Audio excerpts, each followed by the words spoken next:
രക്ഷയുടെ പാതയിൽ.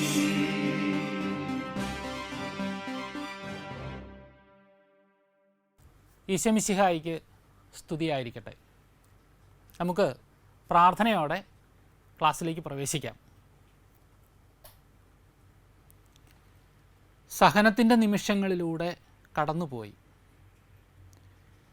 സഹജീവികളുടെ സേവനത്തിനായി നീക്കിവെച്ച ജീവിതം പിതാവിന് അർത്ഥപൂർണമായി പൂർണ്ണമായി സമർപ്പിച്ച ഈശോയെ, സേവനത്തിൻ്റെയും സഹനത്തിൻ്റെയും പാതകളിലൂടെ അങ്ങയെ അനുഗമിക്കാൻ ഞങ്ങളെ പ്രാപ്തരാക്കണമേ.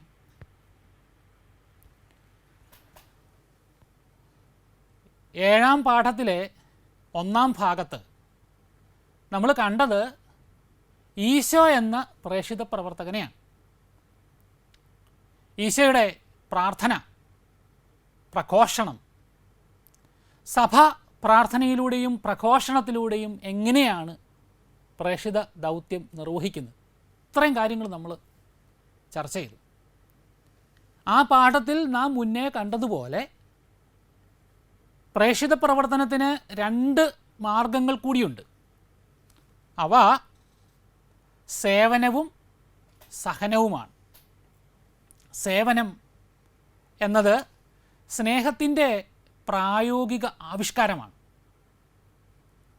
സ്നേഹം പ്രവൃത്തിയിൽ സായുജ്യം കണ്ടെത്തുന്ന ഒരു സത്യമാണ്. പ്രവൃത്തിയില്ലാത്ത വിശ്വാസം ചത്തതാണ് എന്ന് നമുക്കറിയാം. പ്രവൃത്തിയില്ലാത്ത സ്നേഹം അർത്ഥരഹിതവുമാണ്. പ്രവൃത്തിയില്ലാതെ പ്രഘോഷണമോ പ്രാർത്ഥനയോ സാഫല്യത്തിലേക്ക് എത്തുന്നില്ല.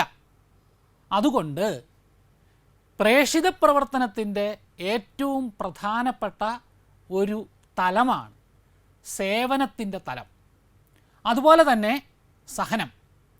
സേവനം എന്ന് പറയുന്നത് സഹജീവികളിലേക്ക് മുഖം തിരിഞ്ഞ് നിൽക്കുന്ന ഒന്നാണെങ്കിൽ, സഹനം എന്നത് എൻ്റെ വ്യക്തി ജീവിതത്തിലെ വെല്ലുവിളികളോട് ഉള്ള എൻ്റെ അഭിമുഖീകരണമാണ്.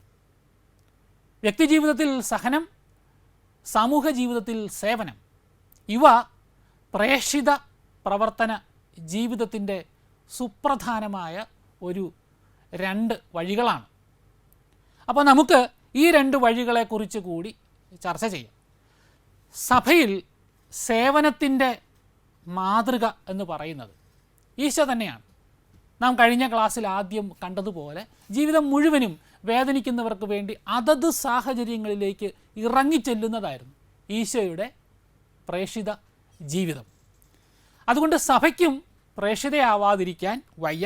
സഭയുടെ പ്രേഷിതത്വത്തിൻ്റെ സേവനത്തിലൂടെയുള്ള പ്രേഷിതത്വത്തിൻ്റെ ഏറ്റവും തിളങ്ങുന്ന മുഖം, വരണ്ടുണങ്ങിയ വയലിൽ വിള്ളലുകൾ വീണതുപോലെ മുഖത്താകെ വിള്ളലുകൾ വീണ ആ അമ്മയുടെ മുഖമാണ്. അതാണ് ഏറ്റവും തിളക്കമുള്ള മുഖം.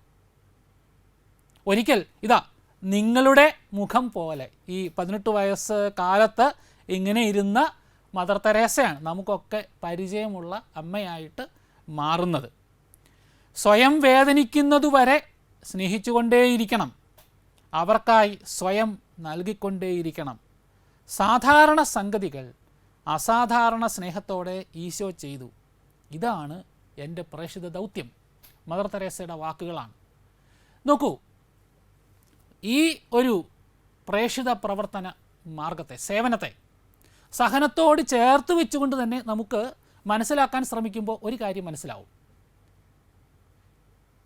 മരിച്ചുപോയ വിശുദ്ധയായ, സേവനത്തിൻ്റെ പേരിൽ ലോകം തന്നെ നോബൽ സമ്മാനം നൽകി ആദരിച്ച മദർ തെരേസ മാത്രമല്ല സ്നേഹത്തിൻ്റെ, സേവനത്തിൻ്റെ വിശുദ്ധ. എൻ്റെയും നിങ്ങളുടെയുമൊക്കെ വീടുകളിലുള്ള അമ്മമാർ സേവനത്തിൻ്റെ പാതയിലൂടെ പ്രേഷിതത്വം നിർവഹിക്കുന്ന, ജീവിക്കുന്ന വിശുദ്ധാത്മാക്കൾ തന്നെയല്ലേ? എത്ര അമ്മമാരെ കാണാനാവും? ഒരിക്കലും ജീവിതത്തിലേക്ക് മടങ്ങി വരില്ല എന്ന് ഉറപ്പിച്ചറിയാവുന്ന രീതിയിൽ കിടക്കയിൽ അവശരായി തളർന്നു കിടക്കുന്ന മക്കളെയും മാതാപിതാക്കളെയും സംരക്ഷിക്കുന്നവർ മുതൽ അതിനായി ജീവിതത്തിൻ്റെ സകല സന്തോഷ നിമിഷങ്ങളെയും മാറ്റിവെക്കുകയും ബലി കഴിക്കുകയും ചെയ്ത് ജീവിതം മുഴുവൻ ഇതിനു വേണ്ടി അർപ്പിക്കുന്നവർ മുതൽ ഇങ്ങോട്ട് എത്ര എത്ര മാതൃജീവിതങ്ങളെ, പിതൃജീവിതങ്ങളെ നമുക്കടുത്തറിയാം. സേവനത്തിൻ്റെ അൾത്താരയിൽ എരിഞ്ഞു തീരുന്ന വിശുദ്ധിയുടെ മെഴുതിരികളാണവർ. പക്ഷെ അവരെല്ലാവരും വിശുദ്ധരായി തീരുന്നില്ല, അല്ലേ? അതെന്തുകൊണ്ടായിരിക്കാം? നമ്മൾ അറിയാത്ത വിശുദ്ധർ അതിനിടയിൽ ഒത്തിരി ഉണ്ടെന്നുള്ളതാണ് ഒരു സത്യം. 2, എല്ലാവരും വിശുദ്ധരായി തീരുന്നില്ല. സേവനത്തിൽ മുഴുകുന്നവരും സഹനത്തിൻ്റെ പാതയിൽ കൂടി കടന്നു പോകുന്നവരുമായിരിക്കുമ്പോൾ പോലും എല്ലാവരും വിശുദ്ധരായി തീരുന്നില്ല എന്ന സത്യവും നമുക്കറിയാം. കാരണം ചെയ്യുന്ന പ്രവൃത്തിയല്ല, പ്രവൃത്തിയോടുള്ള മനോഭാവമാണ് ഒരു വ്യക്തിയെ വിശുദ്ധനോ വിശുദ്ധയോ ആക്കി തീർക്കുന്നത്. ഒരുപക്ഷെ ഈശോയേക്കാൾ ഭീകരമായ പീഡകൾ അനുഭവിച്ച് കടന്നുപോയ ആളുകളുണ്ടാകാം ലോകത്തിൽ. പക്ഷെ അവരുടെ പീഡാനുഭവത്തെ, അവർ കടന്നു പോകുന്ന ഈ വലിയ സഹനത്തിൻ്റെ പാതയെ നമ്മൾ ഈശോയുടേതിന് തുല്യമായിട്ട് കാണുന്നില്ല. കാരണം എന്താണ്? മനോഭാവം. ആരായിരിക്കെയാണിത് സ്വീകരിച്ചത്, ഏതേത് മനോഭാവത്തോടെയാണ് ഇതിലൂടെ കടന്നുപോയത് എന്ന ചോദ്യം കൂടുതൽ പ്രസക്തമാകുന്നു. മദർ തെരേസ ചെയ്ത സേവന പ്രവർത്തനങ്ങളിലൂടെ വിശുദ്ധയായി അംഗീകരിക്കപ്പെടുന്നതിൻ്റെ പ്രഥമമായ കാരണം ഈശോയോടുള്ള സ്നേഹത്താൽ അവളത് ചെയ്തു എന്നതുകൊണ്ടാണ്. സന്തോഷത്തോടെ ചെയ്തു, നിർബന്ധിതയായതുകൊണ്ടല്ല, സാഹചര്യങ്ങളുടെ നിർബന്ധങ്ങൾ കൊണ്ടല്ല. സന്യസ്തയായി തീരുമ്പോഴും നിശ്ചിതമായ വഴികളുടെ സുരക്ഷിതത്വവും മതിൽക്കെട്ടുകൾക്കുള്ളിലുള്ള നിശ്ചിത കാര്യങ്ങളുടെ കൃത്യതയുമൊക്കെ സ്വന്തമായി ഉണ്ടായിരിക്കുമ്പോഴും അവയൊക്കെ വേണ്ടെന്ന് വെച്ച് കൽക്കട്ടയിലെ തെരുവുകളിൽ അംഗഭംഗം മൂലവും രോഗം മൂലവും അനാഥത്വം മൂലവും ദാരിദ്ര്യം മൂലവും ജീവിതത്തിൻ്റെ വേദനകളെ തിന്നു തീർക്കുന്ന ജന്മങ്ങൾക്കിടയിലേക്ക് ഒരു മാലാഖയെപ്പോലെ ഇറങ്ങി വരുമ്പോൾ തികഞ്ഞ അരക്ഷിതത്വത്തിലേക്കും പ്രവചനാതീത സാഹചര്യങ്ങളിലേക്കും ഇറങ്ങി വരികയാണ്. സ്നേഹം കൊണ്ട്, ഈശോയോടുള്ള സ്നേഹം കൊണ്ട്, അത് പടർന്നൊഴുകി ഇറങ്ങി സഹജീവികളോടുള്ള സ്നേഹം കൊണ്ട്. അപ്പോൾ സ്നേഹത്തിൻ്റെ മനോഭാവത്തിൽ അനുഷ്ഠിക്കപ്പെടുന്ന സേവന പ്രവൃത്തിയാണ് ഒരു വ്യക്തിയെ ഈ വിശുദ്ധിയുടെ പടവിലേക്ക് നടത്തിക്കൊണ്ടു പോകുന്നത് എന്ന് നാം കാണണം. അപ്പോൾ സേവനം വളരെ പ്രധാനപ്പെട്ട ഒരു പ്രേഷിത പ്രവർത്തന മാർഗമാണ്. അതുപോലെ സഹനത്തെക്കുറിച്ച് സേവനത്തിൽ നിന്ന് ഒത്തിരി മാറ്റിവയ്ക്കാനാവതില്ലാതെ നാം ചിന്തിച്ചു കഴിഞ്ഞു. ഈശോ തന്നെയാണ് അവിടെ മാതൃക എന്ന് നാം കണ്ടു കഴിഞ്ഞു. കാൽവരിയിലെ സഹനത്തിൻ്റെ നിമിഷങ്ങളിലേക്ക് അത് മനുഷ്യവർഗത്തിൻ്റെ മുഴുവനും രക്ഷയ്ക്കും വളർച്ചയ്ക്കും വേണ്ടി മാറ്റുന്ന ഈശോയുടെ സഹനം, അതാണ് മാതൃക. എങ്ങനെയാണ് സഹനം പ്രേക്ഷിത പ്രവർത്തനമായിട്ട് മാറുക? ഒരുപക്ഷെ മനുഷ്യജീവിതത്തിലെ ഏറ്റവും ബുദ്ധിമുട്ടേറിയ സമസ്യ സഹനമാണ്. എന്തുകൊണ്ട് ദൈവം സഹനം അനുവദിക്കുന്നു? എന്തുകൊണ്ട് സഹനത്തിൻ്റെ വേദനകൾ മനുഷ്യൻ്റെ രക്ഷയ്ക്കുള്ള ദൈവരാജ്യ വ്യാപനത്തിൻ്റെ മാർഗമായി തീരുന്നു എന്നുള്ള ചോദ്യം ഏറ്റവും ബുദ്ധിമുട്ടേറിയ മാനുഷിക സമസ്യയാണ്. പക്ഷെ ഒരു ഉത്തരം ഇങ്ങനെയാണ്. നോക്കൂ, ലോകത്തിൽ ലൗകികതയുടെ, സ്വാർത്ഥതയുടെ ക്രൗര്യവും വേദനകളും ഒരു യാഥാർത്ഥ്യമാണ്. ശപിക്കപ്പെട്ട ഭൂമിയിലെ സപ്തജന്മം പോലെ ഈ വേദനകൾ, പ്രതികാരങ്ങൾ, ഇവയൊക്കെ തുടരുന്ന ഭൂമിയിൽ അതിനൊരു തുടർച്ചയുണ്ട്. ഒരാൾ കൊടുക്കുന്നു, അടുത്തയാളിലേക്ക് അത് പകരുന്നു, അവർ തിരിച്ചു നൽകുന്നു എന്നിങ്ങനെ സഹനത്തിൻ്റെയും വേദന ഏൽപ്പിക്കലിൻ്റെയും ഒരു തുടർച്ചയുണ്ടാകുമ്പോൾ ഒരാൾ അത് ദൈവനിശ്ചയമെന്ന് സ്നേഹപൂർവ്വം ഏറ്റുവാങ്ങുന്ന ഒരു നിമിഷത്തിൽ ഈ വേദനയുടെ, പ്രതികാരത്തിൻ്റെ, ക്രോധത്തിൻ്റെ ആ ഒരു തുടർച്ചയ്ക്ക് അന്ത്യം വരികയാണ്. ഈശോയാണ് മാതൃക. അധിക്ഷേപിക്കുന്നവരെ, കുത്തി മുറിവേൽപ്പിക്കുന്നവരെ ക്ഷമയോടെ കണ്ട് ഒക്കെ സഹിച്ച് അവിടുന്ന് പ്രാർത്ഥനയോടെ അത് ഏറ്റുവാങ്ങുമ്പോൾ ആ പ്രവൃത്തി സഹനത്തിൻ്റെ പ്രവൃത്തിയായിട്ട് മാറുകയും അത് രക്ഷയ്ക്ക് മാർഗമായിട്ട് മാറുകയും ചെയ്യുന്നു. സഹനം ജീവിതത്തിൻ്റെ ചുറ്റുപാടുകളിൽ നിന്ന് രോഗത്തിൻ്റെ രൂപത്തിലും വേദനകളുടെ രൂപത്തിലും ആക്ഷേപത്തിൻ്റെ രൂപത്തിലും വ്യക്തിഹത്യയുടെ രൂപത്തിലും ഒക്കെ വന്നു ചേരാം. മറിയം ത്രേസ്യ, വിശുദ്ധ അൽഫോൻസ നമ്മുടെ കേരളത്തിൻ്റെ ഈ അയലിടങ്ങളിൽ നിന്ന് വിശുദ്ധിയുടെ സോപാനങ്ങളിലേക്ക് നടന്നുപോയ 2 ആത്മാക്കളാണ്. ഹോളി ഫാമിലി സന്യാസ സമൂഹത്തിൻ്റെ സ്ഥാപകയായിട്ട് മാറിയ, വളരെ വിനീതമായ സാഹചര്യങ്ങളിൽ നിന്നും സന്യാസ ജീവിതത്തിലേക്ക് കടന്നു വന്ന മറിയം ത്രേസ്യ പുണ്യവതിയും ഈശോയുടെ മണവാട്ടിയായിരിക്കാനുള്ള അദമ്യമായ ആഗ്രഹ നിമിത്തം സ്വയം പീഡിപ്പിച്ച് പോലും സന്യാസത്തിലേക്ക് കടന്നു വരികയും അവിടെ രോഗത്താലും വേദനയാലും കീറിമുറിക്കപ്പെട്ട ഒരു ജീവിതം നയിക്കുമ്പോൾ പോലും പുഞ്ചിരിക്കുന്ന മുഖത്തോടുകൂടി ഒട്ടനവധി ആളുകളെ തൻ്റെ കുഞ്ഞു കുഞ്ഞ് മനോഹര ദർശനങ്ങളടങ്ങിയ വചനങ്ങളിലൂടെയും പ്രാർത്ഥനയിലൂടെയും പഠിപ്പിക്കലിലൂടെയും ഈശോയുടെ സ്നേഹത്തിലേക്ക് കൊണ്ടുവരാൻ കഴിഞ്ഞ സ്വർഗീയ കുസുമമായ വിശുദ്ധ അൽഫോൻസയും.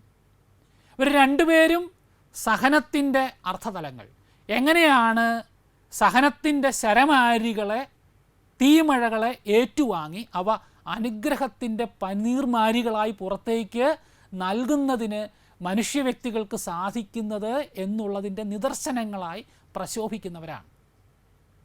സേവനം പോലെ തന്നെ സഹനം വ്യക്തി ജീവിതത്തോടുള്ള അഭിമുഖീകരണമാണ്. ഞാൻ നേരത്തെ പറഞ്ഞതുപോലെ ഏറ്റുവാങ്ങുന്നതിലെ മനസ്സാണ്. ഈശോയോടുള്ള സ്നേഹത്തെ പ്രതി എനിക്ക് കൂടുതൽ വേദനകൾ രോഗത്തിൻ്റെ രൂപത്തിൽ, മുറിവിൻ്റെ രൂപത്തിൽ നീ നൽകൂ എന്ന് പ്രാർത്ഥിക്കാൻ കഴിയുന്നതിലെ മനോഭാവമാണ് ഇവരെ അതിലേക്ക് എത്തിക്കുക. പ്രേക്ഷിത പ്രവർത്തനത്തിൻ്റെ 4 മാനങ്ങളെയാണ് നാം ചർച്ച ചെയ്ത് കഴിഞ്ഞത്. ഈശോയിൽ മാതൃക കാണുന്ന പ്രാർത്ഥന, പ്രഘോഷണം, സേവനം, സഹനം. നോക്കൂ, ഒരു മനുഷ്യൻ്റെ സമഗ്ര സത്തയുടെ 4 മാനങ്ങളെയാണ് ഇവ പ്രതിനിധീകരിക്കുന്നത് എന്നുകൂടി നാം കാണണം. പ്രാർത്ഥന അവൻ്റെ ആധ്യാത്മിക ജീവിത മണ്ഡലത്തെ, പ്രഘോഷണം അവൻ്റെ ബൗദ്ധിക ജീവിത മണ്ഡലത്തെ, സേവനം അവൻ്റെ പ്രവർത്തന നിരതമാകുന്ന ശരീരത്തിൻ്റെ മണ്ഡലത്തെ, അതുപോലെ സഹനം അവൻ്റെ മനസ്സിനെ, മനോഭാവത്തെ, വികാരങ്ങളെ പ്രതിനിധീകരിക്കുന്നു. ബുദ്ധിയും ആധ്യാത്മികതയും ബുദ്ധിയും ശരീരവും മനസ്സും ചേർന്നതാണ് മനുഷ്യൻ.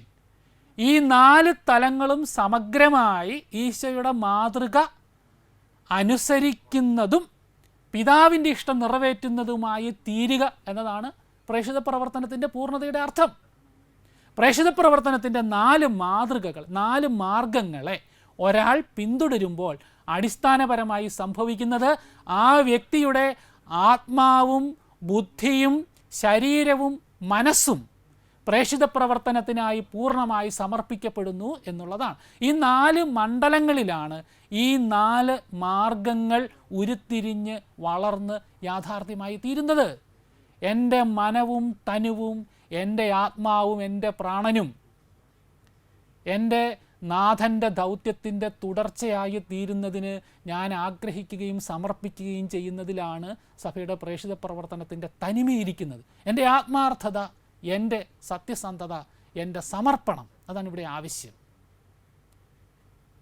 വിശ്വസിക്കുന്നത് പ്രവർത്തനത്തിലേക്ക് കൊണ്ടുവരണം, എൻ്റെ വ്യക്തി ജീവിതത്തിലും എൻ്റെ സഹോദരരോടുള്ള നിലപാടിലും. അത് എനിക്ക് ബൗദ്ധികമായി ആവിഷ്കരിക്കാനും പറയാനും കഴിയണം. കാരണം പറഞ്ഞെങ്കിലല്ലേ കേൾക്കൂ, കേട്ടെങ്കിലല്ലേ അറിയൂ, അറിഞ്ഞെങ്കിലല്ലേ വിശ്വസിക്കൂ. ഇതാണ് പ്രേക്ഷിത പ്രവർത്തനത്തിൻ്റെ സമഗ്രമായ സത്ത. ഈശോയാണ് മാതൃക.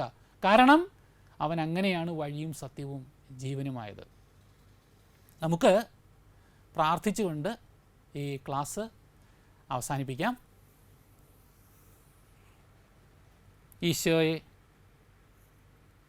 എൻ്റെ ആത്മാവിനെയും ബുദ്ധിയെയും ശരീരത്തെയും മനസ്സിനെയും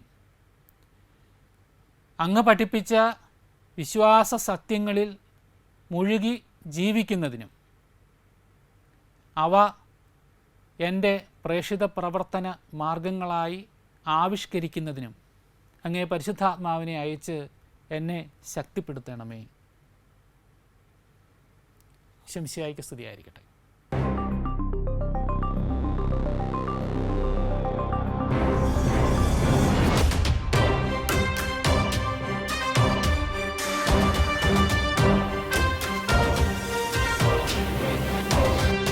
രക്ഷയുടെ